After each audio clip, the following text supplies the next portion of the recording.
Hello दोस्तों, आप सभी का एक नए वीडियो में स्वागत है। और दोस्तों, आज मैं आप लोगों को एक इंटरेस्टिंग स्टोरी बताने जा रहा हूं। तो आप लोग सभी इस वीडियो को पूरा जरूर देखेंगे। मैं आप लोगों को एक एक रूल बताऊंगा, आप लोगों को कोई दिक्कत नहीं होगी। So without wasting much time, let's get started now. एक पुराने किसान के 3 बेटे थे। आप बूढ़े किसान भी लिख सकते हैं। तो दोस्तों, यहाँ पर है एक बूढ़े किसान के 3 बेटे थे। यानी कि उनके पास, जैसे मान लीजिए मुझे 3 दोस्त थे, तो क्या लिखेंगे? I had 3 friends. यानी कि हैड यूज करना है। जैसे मान लीजिए उसे एक बेटा था, ही हैड अ सन, तो यहां पर लिखेंगे an old farmer had 3 sons. An old farmer had 3 sons, लेकिन वह उनसे खुश नहीं थे। But he was not happy. उनसे यानी कि with them. But he was not happy with them. वे हमेशा आपस में झगड़ा कर रहे थे। तो यह किस टेंस में है? Past continuous tense. यानी कि सबसे पहले सब्जेक्ट, फिर वाज वर, और फिर वर्ब में आईएनजी फॉर्म, और फिर ऑब्जेक्ट। वे यानी कि दे, तो यहां पर लिखेंगे दे, और दे के साथ वर लगता है। दे वर ऑलवेज quarreling।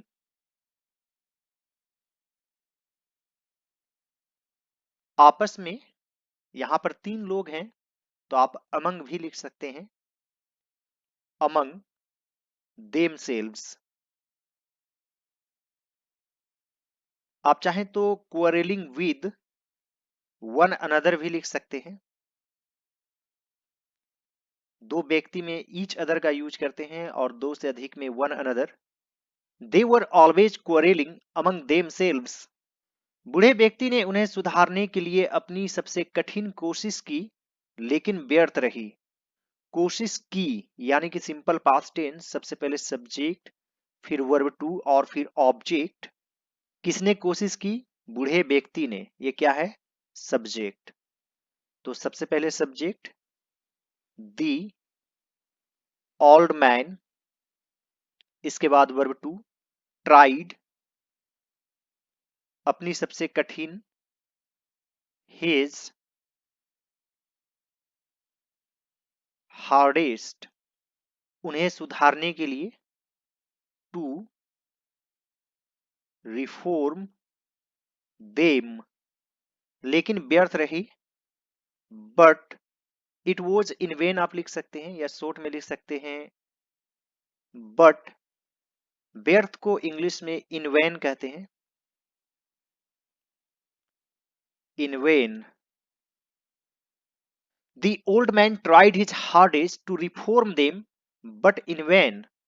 बूढ़ा किसान गंभीर रूप से बीमार पड़ गया। तो यह भी है सिंपल पास्ट टेंस में। बीमार पड़ जाना यानी कि फॉल सिक। तो फॉल से वर्ब टू बन जाएगा फेल। तो यहां पर लिखेंगे the old farmer fell seriously ill. The old farmer fell seriously ill. वह उन्हें एक उपयोगी सबक सिखाना चाहता था। तो यह भी है सिंपल पास्ट टेंस में। जैसे मैं जाना चाहता था, आई वॉन्टेड टू गो, तो यहां पर लिखेंगे ही वॉन्टेड टू। सिखाना के लिए टीच यूज करेंगे। टीच देम, एक उपयोगी सबक, अ यूजफुल लेसन। यहां पर यू वॉवेल जरूर है, फिर भी ए यूज करेंगे, क्योंकि यू का साउंड वाई की तरह निकल रहा है, यो की तरह। He wanted to teach them a useful lesson. उसने उन्हें खुद के पास बुलाया और उनमें से हर एक को लाठी के एक बंडल को तोड़ने के लिए कहा। उसने उन्हें खुद के पास बुलाया। He called them to himself। और उनमें से हर एक को लाठी के एक बंडल को तोड़ने के लिए कहा। And asked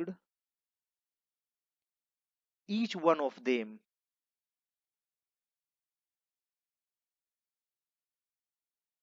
लाठी के एक बंडल को तोड़ने के लिए to break a bundle of sticks। He called them to himself and asked each one of them to break a bundle of sticks। प्रत्येक ने बंडल को तोड़ने की पूरी कोशिश की लेकिन नहीं कर सका। तो यहां पर लिखेंगे ईच, वन ऑफ देम भी लिख सकते हैं, उनमें से प्रत्येक। Tried his best to break the bundle, लेकिन नहीं कर सका। बट कुड नॉट, यानी कि आप शॉर्ट में यहां पर लिख सकते हैं बट दे कुड नॉट, आप दे का भी यूज कर सकते हैं। Each one of them tried his best to break the bundle of stick but they could not. फिर उसने उन्हें बंडल को खोलने के लिए कहा। बंडल खोलना यानी कि अनटाई करना, टाई मींस बांधना, अनटाई मींस खोलना। फिर यानी कि then he asked them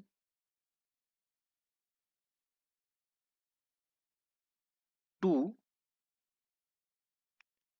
untie the bundle। Then he asked them to untie the bundle। फिर बूढ़े किसान ने उन्हें एक एक करके अलग अलग लाठी तोड़ने के लिए कहा। Then the old farmer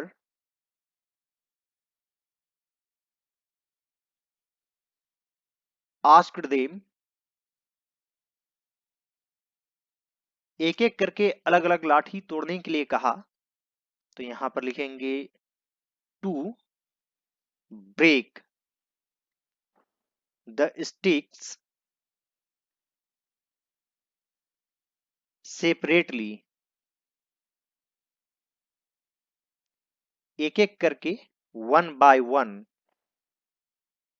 Then the old farmer asked them to break the sticks separately, one by one।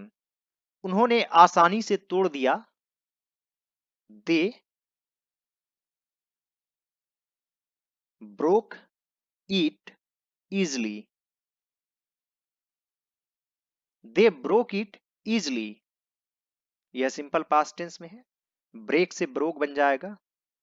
Break, broke, broken होता है। Verb forms. बूढ़े आदमी ने कहा, देखो मेरे बेटे, लाठी की तरह अगर आप एकजुट हो जाते हैं तो कोई भी आपको कोई नुकसान नहीं पहुंचा सकता है। The old man said,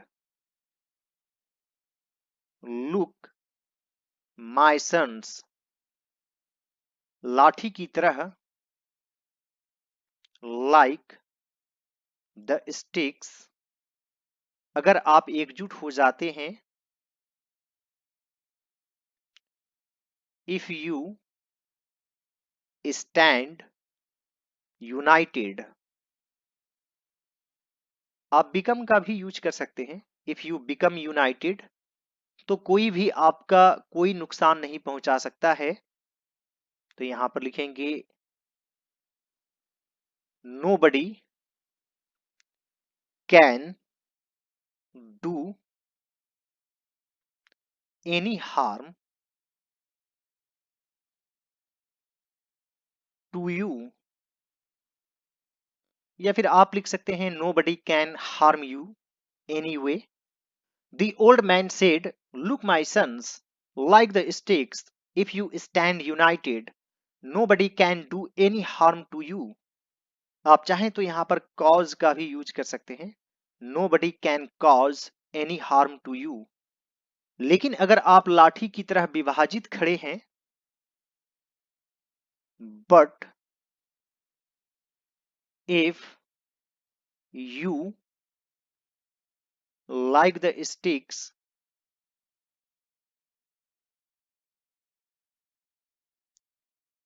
stand divided, तो हर कोई आसानी से आपको नुकसान पहुंचा सकता है। Everybody can harm you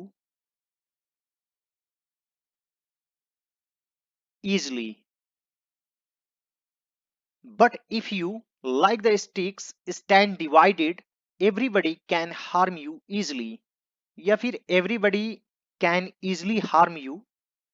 harm खुद में एक वर्ब भी है, it can harm you, या फिर it can do harm to you, आप इस तरीके से भी बोल सकते हैं। बूढ़े आदमी के अंतिम शब्दों ने उसके बेटों को प्रभावित किया और उनके दिलों में यह बात बैठ गई। यहां पर सब्जेक्ट क्या है? बूढ़े आदमी के अंतिम शब्दों ने, यानी कि इसने प्रभावित किया, तो यह है सब्जेक्ट। यानी कि the old man's last words, प्रभावित किया यानी कि इंप्रेस किया, impressed his sons, और उनके दिलों में यह बात बैठ गई, तो आप यहां पर लिख सकते हैं and went deep into their hearts. The old man's last words impressed his sons and went deep into their hearts. वे एकजुट होकर रहने लगे। They began to live unitedly, या they started living unitedly, उन सभी को एहसास हो गया। They all realized, एकता में ही ताकत है। Union is strength. They began to live unitedly. They all realized union is strength. और इसी तरह से एक कहावत है, आप उसे मॉरल लेसन के रूप में भी ले सकते हैं। United we stand, divided we fall. United we stand, divided we fall. I hope friends आज का वीडियो आप लोगों को अच्छा लगा होगा। यदि यह मेरा एफर्ट आप लोगों को अच्छा लगे तो इस वीडियो को लाइक कर दीजिएगा। मेरे चैनल पर नए हैं तो जरूर सब्सक्राइब कर लीजिए और दूसरे सभी वीडियोज को जरूर देखिए। All right friends, thanks for watching, have a great day.